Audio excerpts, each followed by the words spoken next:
دیکھیے یہ بات آپ کی ٹھیک ہے کہ ووٹ پڑھتے ہیں. ووٹ اس لیے ان کو پڑھیں گے کہ جو عام آدمی ہے وہ اپنے مفاد کو اس طرح دیکھتا ہے کہ مجھے تحفظ کون دے گا. بات یہ ہے کہ ریاست جو ہے وہ عام آدمی کو تحفظ پرووائڈ نہیں کرتی، جس میں اقتصادی تحفظ بھی ہے، اس کے علاوہ جو آپ کی شخصی تحفظ ہے، آپ کا انڈیویجول کا، جو ریاست سے آپ کا کاروبار ہوتا ہے، وہ کام کروانے ہوتے ہیں، یہ چیزیں، یہ تحفظ مہیا نہیں ہوتا، بلکہ یہ تحفظ آپ کو آپ کے علاقے کے جو انفلوئنشل لوگ ہیں، طاقتور لوگ ہیں، پیسے والے لوگ ہیں، وڈیرے ہیں، یہ چیزیں وہ پرووائڈ کرتے ہیں ان کو. اس کی وجہ سے لوگ اس خیال سے ووٹ دے دیتے ہیں کہ مجھے اگر فلاں چیز کی ضرورت، اگر میں تھانے میں پھنس گیا تو ریاست تو میرے حقوق کی حفاظت نہیں کرے گی، مجھے تو فلاں جو ہے ذمہ دار ہی نے بچانا ہے، تو وہ ظاہر ہے اس کو ووٹ دے دیتا ہے. تو وہ اپنی لاچاری کی وجہ سے اور اپنی مشکلات کو کچھ کم کرنے کے لیے جو ہے وہ ایسے پروٹیکشن ڈھونڈتا ہے اور ووٹ کے ذریعے پروٹیکشن خریدی جاتی ہے، جس کی وجہ سے وہی لوگ جو ہیں جیتتے ہیں جو ایک طرف ایکسپلائٹ کرتے ہیں، دوسری طرف کچھ نہ کچھ سروسز جو کہ ریاست کو مہیا کرنی چاہیے وہ انڈیویجولز کو، اپنے گاؤں کے قصبے کے لوگوں کو مہیا کر دیتے ہیں. تو اس لیے یہ لوگ جا کے انہی کو ووٹ دے دیتے ہیں جو اس ملک کو ایکسپلائٹ کر رہے ہیں. اچھا ڈاکٹر صاحب، یہ جو گورننس کا ماڈل ہے ہمارے ہاں کہ آپ کا ایم این اے جس کو آپ لیجسلیٹو اسمبلی کے لیے سلیکٹ کرتے ہیں، الیکٹ کرتے ہیں، یا پروونشل اسمبلی میں کے اندر لیجسلیشن کے لیے آپ اس کو الیکٹ کرتے ہیں، لیکن وہ اپنے علاقے کے سارے انتظامی معاملات کا ایک طرح سے سربراہ بن جاتا ہے. یہ جو فرق ہے، کیونکہ باقی دنیا کے اندر تو امریکہ کے اندر سینیٹر کو یا کانگریس مین کا کوئی کام نہیں ہوتا کہ اس کے محلے کے اندر گلیاں بنی ہیں نہیں بنی، وہ ہوا ہے کہ نہیں ہوا. یہ ہمارے ہاں ایک طرح سے کیوں مائنڈ سیٹ اس طرح بنا ہوا ہے کہ یہ جو لیجسلیشن اسمبلی میں جو جاتے ہیں ان کو سب کام کرنے ہیں اور ریاست کے سارے ادارے ان کے تابع ہو جاتے ہیں؟ آپ نے صحیح کہا کہ جو ممالک ہیں، امریکہ یا برطانیہ، یہ کام وہاں کے جو لوکل کام ہوتے ہیں وہ لوکل کاؤنسل، لوکل گورنمنٹ جو ہے لوکل لیڈرشپ ہی کرتی ہے، اور ایم این اے، ایم پی اے کے لیول کے لوگ جو ہیں وہ ایک پروونشل لیول، اسٹیٹ لیول یا پوری فیڈریشن کے لیول کی کام کو سوچتے ہیں، پالیسی بناتے ہیں، گائیڈنس دیتے ہیں، ایڈوائس دے سکتے ہیں، لیکن وہ شہر کی ترقی کا کام جو ہے ایم این اے، ایم پی اے وہاں کا نہیں کرے گا، امریکہ کا، وہ شہر کی کونسل ہی جو ہے کرے گی. ہمارے ہاں دیکھیے، ہمارے ہاں اگر آپ پاکستان کی ہسٹری کو دیکھیں تو ابتداً ہمارے ہاں سسٹم یہ تھا کہ یہ کام یا تو بیوروکریسی کرتی تھی یا لوکل گورنمنٹ والے، جب کبھی لوکل گورنمنٹ رہی ہے، وہ کرتے تھے. ایم این اے، ایم پی اے جو تھے وہ ریکمینڈ کرواتے تھے، سفارش بھی ڈلواتے تھے کہ یہ سڑکیں بن جائیں، لیکن سڑکیں بننے کے لیے fund M N A, M پی اے کو نہیں ملتا تھا. یہ پاکستان کا شروع میں رہا ہے. پھر 1985 کے بعد یہ کام شروع ہوا ہے کہ آپ نے 1985 کے بعد جو فنڈ کی ایلوکیشن کا جو سسٹم ہے کہ ڈائریکٹلی 2 ملین روپیہ جو ہے وہ ایم این اے کو ہوگا، یعنی اس کو کیش تو نہیں ملتا، لیکن یہ ہے کہ وہ اس کے پروجیکٹ جو ہے وہ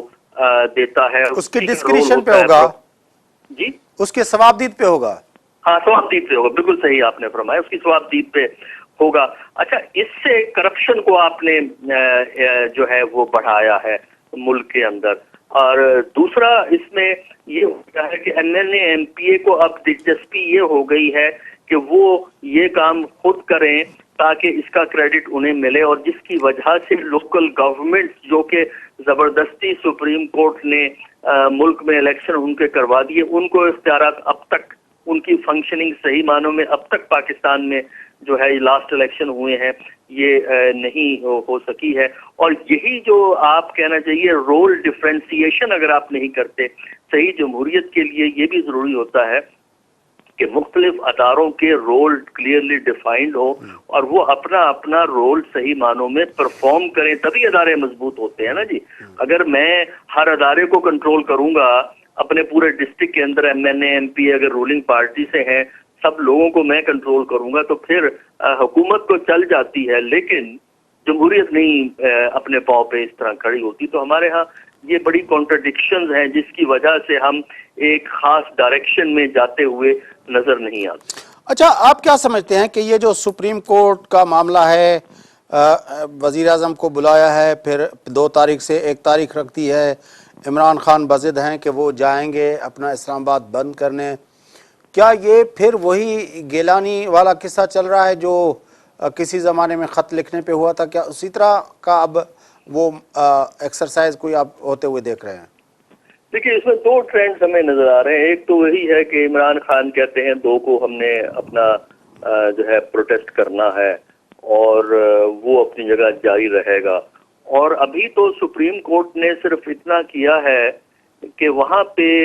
ڈیبیٹ ہوگی، ڈسکشن ہوگی ایڈمیسیبلٹی کی، یعنی کیا یہ جو پٹیشنیں فائل ہوئی ہیں یہ سپریم کورٹ کو ٹیک اپ کرنی چاہیے کہ نہیں کرنی چاہیے. جو نوٹس دیا گیا ہے وہ سپریم کورٹ کی طرف ایڈمیسیبلٹی کا نوٹس ہے، یعنی یہ ڈیبیٹ کریں دوسری پارٹی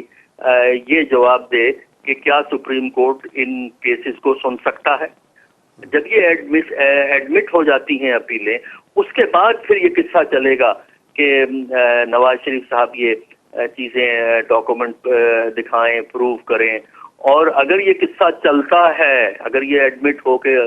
چلتا ہے تو اس بات کا خطرہ کافی ہے کہ وزیر اعظم کو کہیں وہی سچویشن فیس نہ کرنی پڑے جو کہ گیلانی صاحب کو کسی اور وجوہات کی بنا پر فیس کرنی پڑی تھی. لیکن عمران خان جو بضد ہیں کہ وہ جائیں گے، کچھ لوگ کہتے ہیں کہ یہ اب جب سپریم کورٹ نے ٹیک اپ کر لیا ہے تو اب اس کا جو ٹیکٹس ہوگا وہ سپریم کورٹ کے اوپر بھی ایک پریشرائزنگ ٹیکٹس کے طور پر دیکھا جائے گا. دیکھیے، یہ ڈیبیٹ ہے ہمارے ہاں، جو پرو گورنمنٹ ہے ایلیمنٹ وہ یہی کہہ رہے ہیں. لیکن ابھی تو میرا تو پوائنٹ یہ ہے کہ ابھی تو سپریم کورٹ نے یہ فیصلہ ہی نہیں کیا کہ یہ اپیلیں ایکسیپٹ ہو گئی ہیں. یہ جو ڈیٹ دی گئی ہے، یہ جو نوٹس دیا گیا ہے، یہ نوٹس نہیں ہے سپریم کورٹ کی طرف سے. دیکھیے، 2 سٹیج میں کیس چلتا ہے نا سپریم کورٹ میں. پہلا کوشچن ہوتا ہے ایڈمیسیبلٹی کا، کیا یہ اپیل سپریم کورٹ کو سننی چاہیے کہ نہیں سننی چاہیے. جب یہ فیصلہ ہو جاتا ہے دونوں طرف کی آرگومنٹ کے بعد کہ یہ سپریم کورٹ کہتا ہے نہیں ہم سن سکتے ہیں اس اپیل کو، اس کے بعد پھر اصل کیس کھلتا ہے. تو اس سٹیج پہ ابھی پہلی سٹیج ہے. اور ابھی جو 2 ہفتے کے بعد جو نواز شریف اینڈ کمپنی کے جو وکلاء آئیں گے وہ یہ کوشچن ڈیبیٹ کریں گے، کیا سپریم کورٹ یہ کیس سن سکتا ہے، کیا سپریم کورٹ کی یہ پاور ہے کہ یہ کیس سنے. اس کے بعد سپریم کورٹ فیصلہ کرے گا. اگر تو سپریم کورٹ نے ٹیک اپ کر لیا یہ کیس، تب جا کے پھر وہ اصل قصہ شروع ہوتا ہے پاناما کے اندر، جو فائنینشیل افیئرز ہمارے پرائم منسٹر کی فیملی کے ہیں، پھر وہ ساری چیزیں آئیں گی. تو اس سٹیج پہ جو ہے صحیح معنوں میں اصل کیس ٹیک اپ نہیں ہوا ہے ابھی تک سپریم کورٹ. اچھا، آپ کیا سمجھتے ہیں کہ کافی عرصے سے جب سے یہ شروع ہوا ہے لوگ جو ہے وہ ہمارے تجزیہ نگار اس کو 30 نومبر سے بھی ریلیٹ کر رہے ہیں کہ جب ہمارے اندر ملٹری قیادت کی تبدیلی کا جو وہ پروسیس ہونا ہے، تو آپ واقعی سمجھتے ہیں کہ اس طرح کی بھی کوئی چیز ہے بیہائنڈ دا کرٹن؟ دیکھیے، یہ بات کہی تو جا رہی ہے، بالکل آپ صحیح کہہ رہے ہیں، لیکن جہاں تک میری اپنی اسیسمنٹ ہے سچویشن کی کہ کمانڈ تبدیل بھی ہو گئی تب بھی اس ریلیشن شپ میں سیولین کے ساتھ جو ہے ریلیشن شپ میں کوئی فرق نہیں آئے گا. جو بھی نیا کمانڈر آئے گا آرمی کا، وہ جن معاملات پہ شکایات اس وقت ہیں آرمی والوں کو، وہ سارے معاملے اسی طرح جو ہے ٹیک اپ ہوں گے اور یہ معاملات اسی طرح چلیں گے. یہ کوئی ایسی جلدی نہیں ہے آرمی کے اندر کہ اگر انہوں نے ٹیک اوور کرنا ہے تو وہ 28 نومبر سے پہلے کر لیں، کیونکہ پھر راحیل شریف ریٹائر ہو جائیں گے. ہمارا اپنا اسیسمنٹ یہ ہے کہ راحیل شریف چلے بھی گئے تو جو بھی ان کی جگہ سکسیڈ کرے گا، اور ہمارا خیال ہے کہ سینیورٹی کے مور اور لیس سینیورٹی کا پرنسپل فالو ہوگا، تو اس میں کوئی فرق نہیں پڑے گا. فوج کا جو ریلیشن شپ ہے وہ اسی طرح